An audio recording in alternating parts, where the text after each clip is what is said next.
मुर्गा मुर्गियां पानी पीते हैं तो आसमान की तरफ ऐसे चोंच उठाते हैं, उठाते कि नहीं उठाते? ये खुदा का शुक्र अदा करते हैं। इसीलिए मुर्गों की भी बड़ी फजीलत है हदीस में। हुजूर फरमाते ला तसुब्बुद्दी का, ऐ लोगों मुर्गे को गाली न दिया करो, लिअन्नहु युक़ज़ु लिस्सलाह, इसलिए कि मुर्गा तुम्हें नमाज फजर के लिए जगाया करता है। फजर के वक्त बोलता है तो आदमी की आंख खुलती है, समझ गया कि सुबह हो गई। तो उसकी फजीलत कुछ है में तुम में जो मुर्गा को गाली देते। यहाँ पचलारा बोलेला तो ये सारी का काट के खाइन लिया जी, ये सार सोए नहीं देते है? तो ऐसे जाहिलों को अल्लाह के रसूल फरमाते ला तसुब्बुद्दी का, मुर्गे को गाली न दिया करो, लिअन्नहु युक़ज़ु लिस्सलात, इसलिए कि मुर्गा तुम्हें नमाज फजर के लिए जगाता है। तो हुजूर पैदा हुए तो चेहरा उठाए और अपने रब को याद किया, अपनी उम्मत को याद किया। इसीलिए कहने वाले ने कहा है कि रब्बे हबली उम्मती कहते हुए पैदा हुए, सुभान अल्लाह, बेशक रब्बे हबली उम्मती कहते हुए पैदा हुए, रब ने फरमाया कि बख्शा अस्सलातो वस्सलाम, रब ने फरमाया कि बख्शा अस्सलातो वस्सलाम।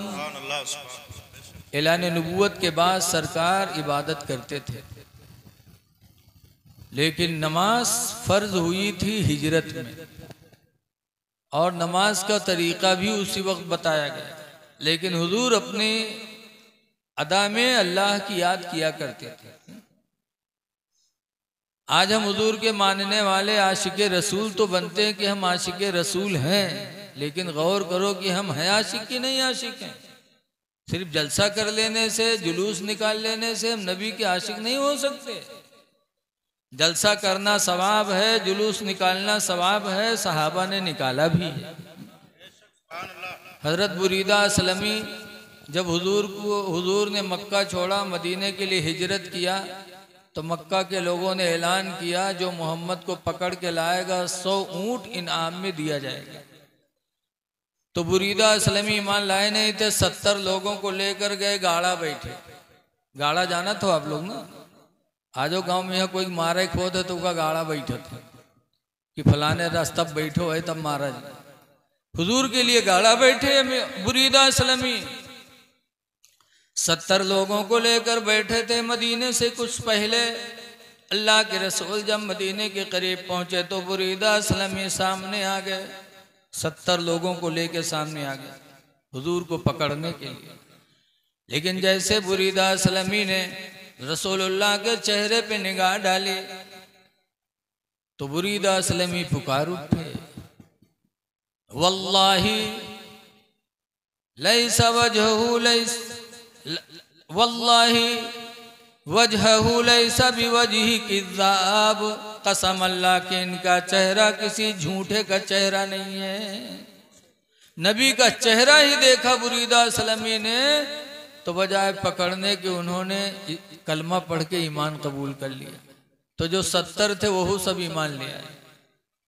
तो पूछा हुजूर कहाँ जा रहे हैं? कहा मदीना जा रहा हूँ। तो बुरीदा असलमी ने कहा था हुजूर मैं आपको सूना साना लेके मदीने में जाऊंगा ना, हम आपको सूना लेके नहीं जाएंगे, हम आपको जुलूस की शक्ल में लेके जाएंगे।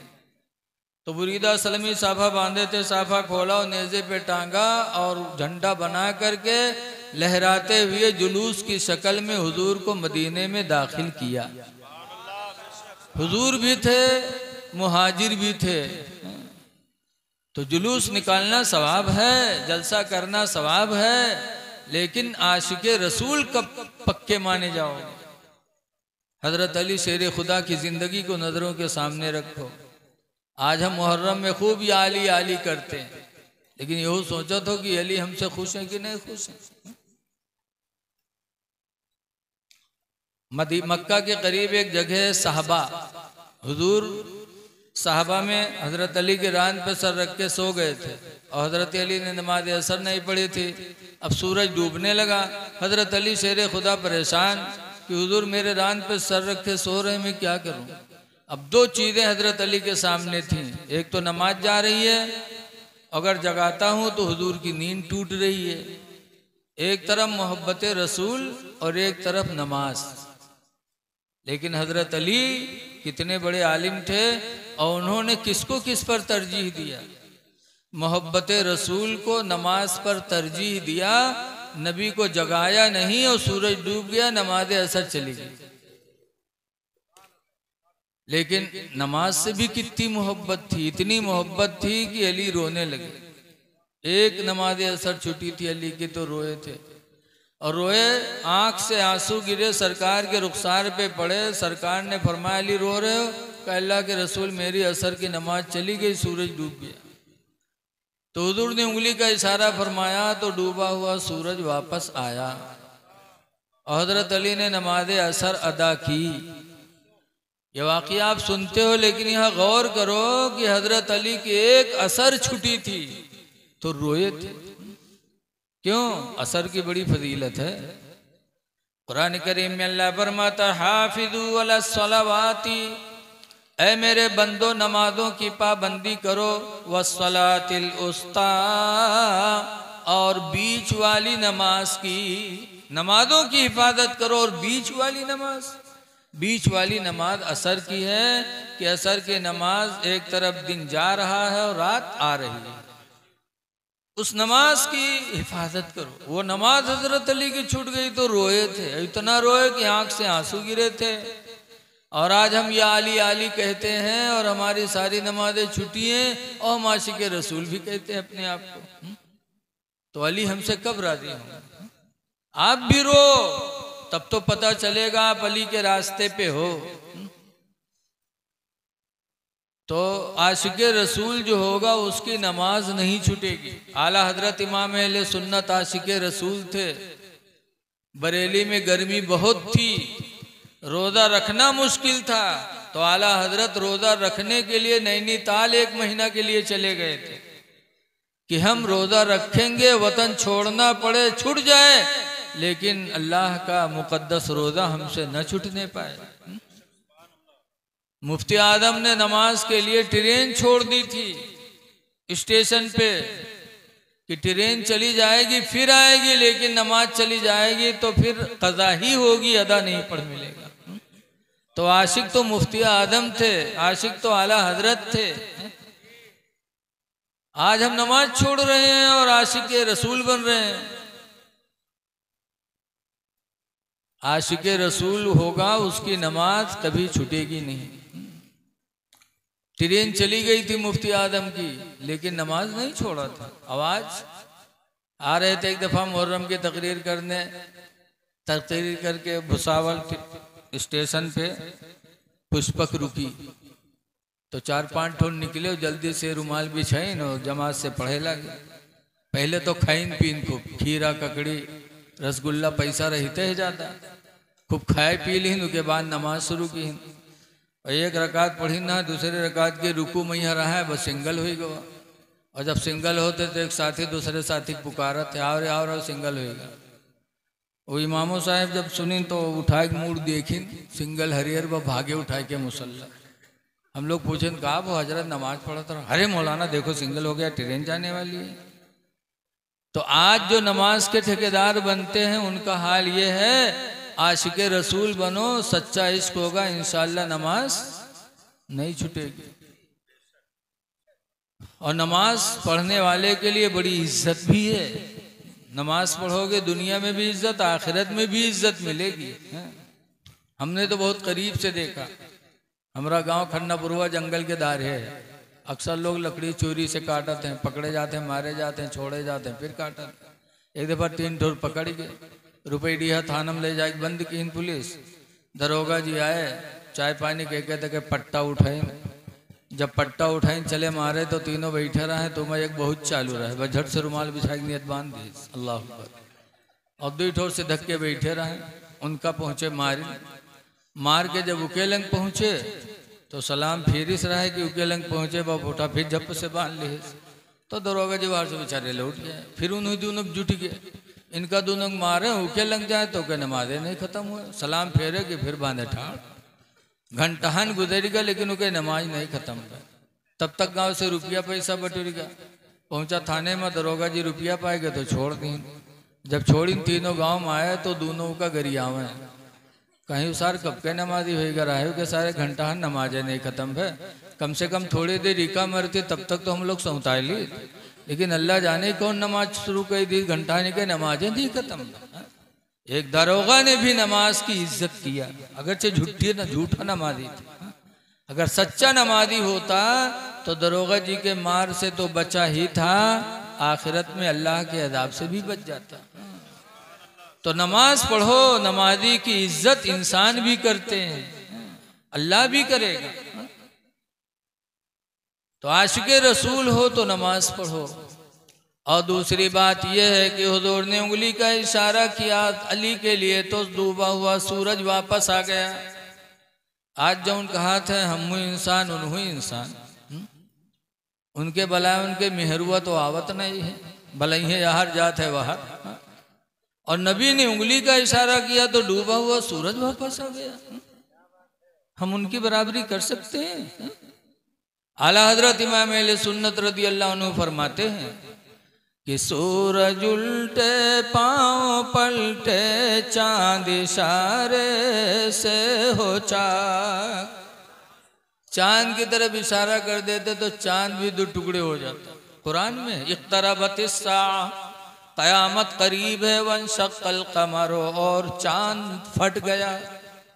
मक्का के लोगों ने कहा ना कि अगर आप नबी हैं तो कोई मौजिज़ा दिखलाओ। कहा कैसा मौजिज़ा? तो मक्का के लोगों ने कहा था ज़मीनी मौजिज़ा तो तुम कुछ भी दिखा सकते हो, आसमानी मौजिज़ा दिखाओ। कहा क्या? कहा ये आसमान पर जो चांद है ना इसके दो टुकड़े करके दिखाओ। तो हुजूर ने उंगली का इशारा किया था। कुरान में भी है, हदीस में भी है कि आधा चांद टूट करके बू कुबैस पहाड़ी पे आ गया था, आधा चांद आसमान पे लगा था। ये मेरे नबी का मौजिज़ा। सूरज उल्टे पांव पलटे चांद इशारे से हो चाक। सूरज उल्टे पांव पलटे चांद इशारे से हो चाक। अवंद नजदी देख ले ताकत रसूलुल्लाह की। अल्लाह ने मेरे नबी को बहुत मर्तबा अता फरमाया। तो आशिक़े रसूल हो तो नबी की सुन्नतों की आमिल बनो। आज देखो हम नबी के आशिक हैं, खड़े खड़े पानी पीते हैं, खड़े खड़े खाना खाते हैं, जबकि खड़े होकर खाना खाना सुन्नत के खिलाफ है। बुखारी शरीफ कुरान के बाद सबसे बड़ी किताब है बुखारी शरीफ। उसको किसने लिखा? मोहम्मद बिन इस्माइल ने लिखा। ये कैसे थे? माँ के पेट से नाबीना पैदा हुए थे, लेकिन जज्बा था जैसे आज बहुत से अंधे हाफिज कुरान हो जाते, वो भी अंधे थे तो वो हुजूर की हदीस याद करने लगे पूछ पूछ के। 1000 नहीं कई लाख हदीसें याद किया था इमाम बुखारी ने। जरा बोल दो सुभान अल्लाह। आज हम मौलाना हन अगर 20 हदीस कहा सुनावे तो हमार पसीना छुटी, और उन्होंने 1000 नहीं कई लाख हदीसें याद किया था पूछ पूछ के। और सिर्फ कहाँ बुखारा शहर ही में नहीं, एक हदीस के बारे में पता नहीं कितना लंबा सफर कर जाते थे इमाम बुखारी। एक मर्तबा सुना कि एक हदीस फला जगह पर एक आदमी को याद है, तो बुखारा शहर से चले मोहम्मद बिन इस्माइल। 1 महीना लगा चलते चलते, पैदल का जमाना था। 1 महीना के बाद वहां पहुंचे। जब लोगों से पूछा फला कौन है? कहा वो है। जब इमाम बुखारी उसके दरवाजे पर गए, दस्तक दिया, तो आदमी रोटी खात रहा है, तो हाथ में रोटी लिए मुंह में नेवाला चबात चबात आएगा। दरवाज़ा खोले, सलाम हुआ। इमाम बुखारी कहते मैं फला से मिलने के लिए बुखारा से आया। कहा मैं ही हूँ। इतने में मुँह के नवाला ख़त्म हुआ तो फिर रोटी हुआ काट ली, खाए ला। इमाम बुखारी कहते हैं मुझे उससे मिलना है जिसको सरकार की फला हदीस याद है। कहा हाँ वो मैं ही हूँ, बैठो मैं सुनाता हूँ। इमाम बुखारी कहते तुम ही हो? कहाँ हाँ। कहा तो तुम खाना खाओ, मैं बुखारा वापस जा रहा हूँ। कहा क्यों, सुनोगे नहीं? कहा ना ना, मैं तुम्हारे मुंह से अपने नबी की हदीस नहीं सुनना चाहता हूँ। बताओ, 1 महीना चल के आए और फिर 1 महीना जाएंगे। कहा मैं तुम्हारे मुंह से मैं सुनना नहीं चाहता हूँ अपने पैगंबर की हदीस। कहा क्यों? कहा जब तुम खड़े खड़े खा रहे हो और मेरे नबी की सुन्नत है बैठ कर खाना, तो जब तुम्हारे दिल में हमारे नबी की एक सुन्नत का एहतराम नहीं है तो मुझे तुम्हारे ऊपर भरोसा नहीं है कि तुम सही हदीस सुनाओगे।